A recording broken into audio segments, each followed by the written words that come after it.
So Davao update, time check, alas 7:02 ng gabi, tapos ang araw ngayon is December 13. So ibig sabihin nito na nalalapit na yung Kapaskuhan. So ang dami ng mga gatherings, ang daming mga ganap, ang daming events, no? Daming mga kaganapan sa buhay ng mga taga Davao, mga Mindanaoans, no? Maraming pumupunta ng Davao City.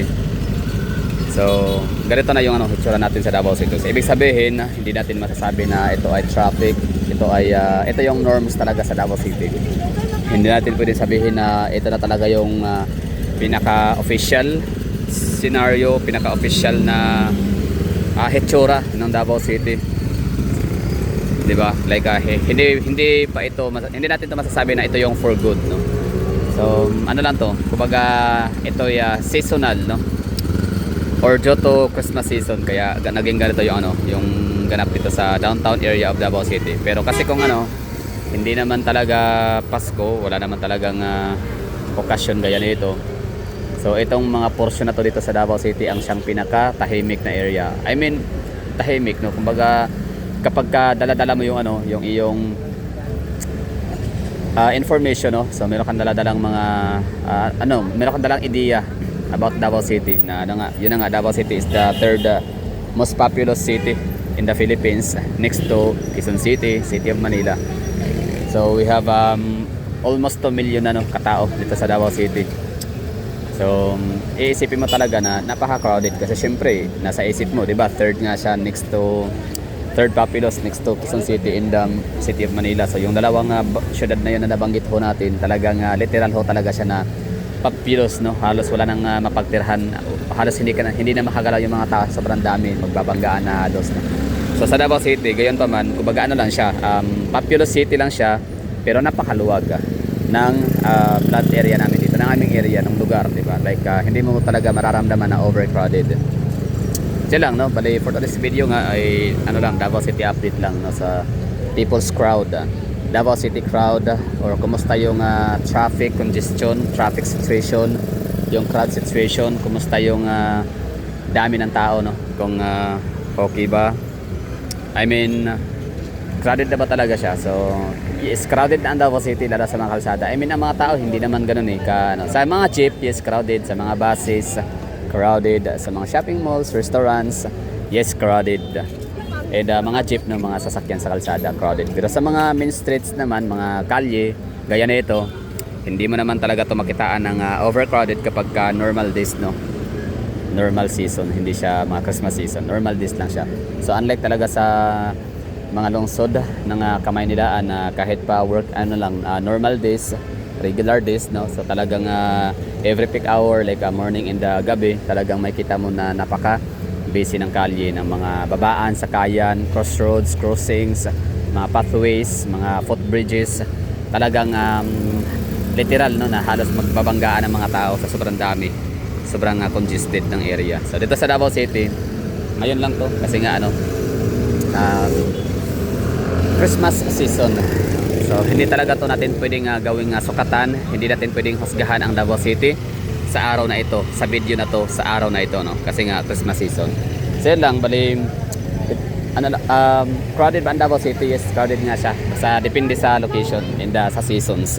Crowded like sa mga shopping malls, sa mga restaurants, wala ka nang makuha mga bahanting upuan, and yun, no? Pero yun talagang masasabi natin crowded like literal like Manila.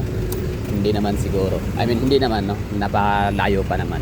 Pero yun nga, as I've said sa iba kong mga video, na Davao City is slowly joining, Metropolitan of Davao is slowly joining the trend, no, or the norms of Metro Cebu and Metro Manila, na yan nga, napaka-congested, traffic, walang tulugan ng mga tao 24/7, magdamag, no, may mga ganap, open na mga restaurants, carinderias, eateries, cafes, and yun, availability sa mga public transport system sa Davao.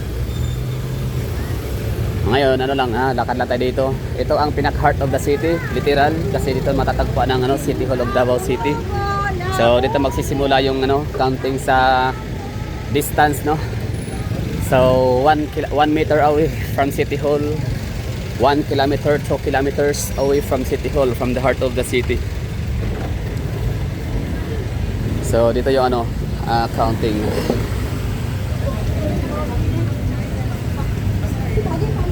Ito yung heart of the city, which is located nga yung ano natin dito.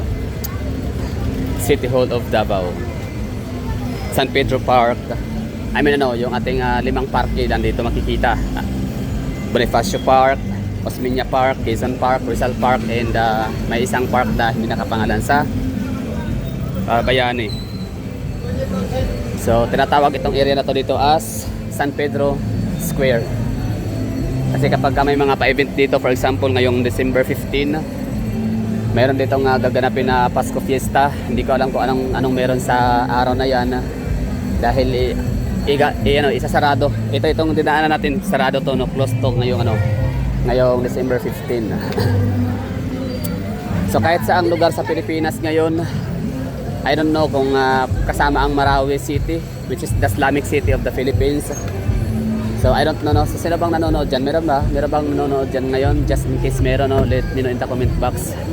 Tapos balitaan mo naman kami dito kung may mga ganito bang senaryo, may mga ganito bang makikita sa syudad ng Marawi, like mga Christmas trees. Since Islamic city, no, the one and only Islamic city state sa Pilipinas, only Marawi City. So ibig sabihin siya, parang mas marami, no, napakalaking porsyento ng dami ng ating mga kababayang Muslim sa lugar kumpara sa Kristiyano. So more likely sa mga 90%, no? So 95% ang mga kapatiran natin mga Muslim, tapos Kristiyano or ibang religion is 5% na lang.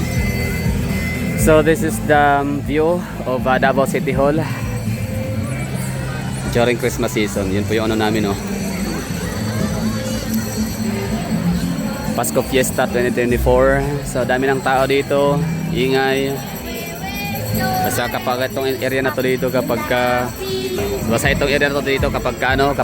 regular days naman, hindi naman talaga siya Christmas season, ay walang tao dito. Konti lang, no? Yung mga regular bystanders to dito, mga tambayers lang dito, mga taga dyan lang din sa likod sa may Riverside, Magallanes, mga taga Bukana, taga Washington, no? Ito yan sila tatambay, upo-upo, ganun. Tapos yung mga galing sa trabaho, dito magpapahinga, tatambayan, mag-aantayan sa kanilang mga kasama sa trabaho at mga kaibigan. So ngayon, lakad tayo, try natin mag-ikot-ikot sa lugar at kukuha ng mga ibang anggulo.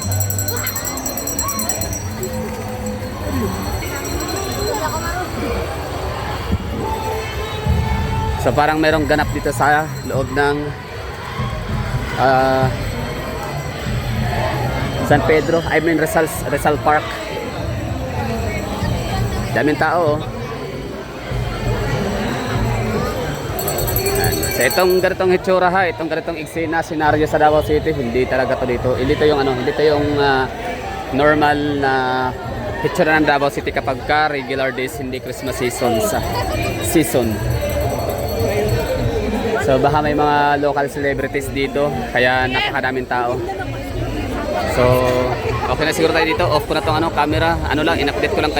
In-update ko lang kayo sa hitsura ng Davao City December 13, kung anong ganap dito, bakit maraming tao, kung gano'n nga ba kadami yung tao. So ito, iikot ko na lang yung camera, tapos tingnan nyo na lang, no? So masasabi ko, sobrang daming tao. Pala ngayon, hindi pa talaga to official na Pasko Fiesta. Like basta sa meron akong nakita kasi na advertise or post na ngayong or parang advisory na ngayong December 15, Pasko Fiesta, December 15, 2024 ay magkakaroon ng rerouting sa mga sasakyan na dumadaan sa mga area dito sa may downtown area, sa may Davao City Hall. So i-close yung ibang mga daanan. So ibig sabihin may something, no? So yun lang, daming tao, oh. Tapos meron countdown, so di ko alam kung ano meron. So abangan natin yung countdown.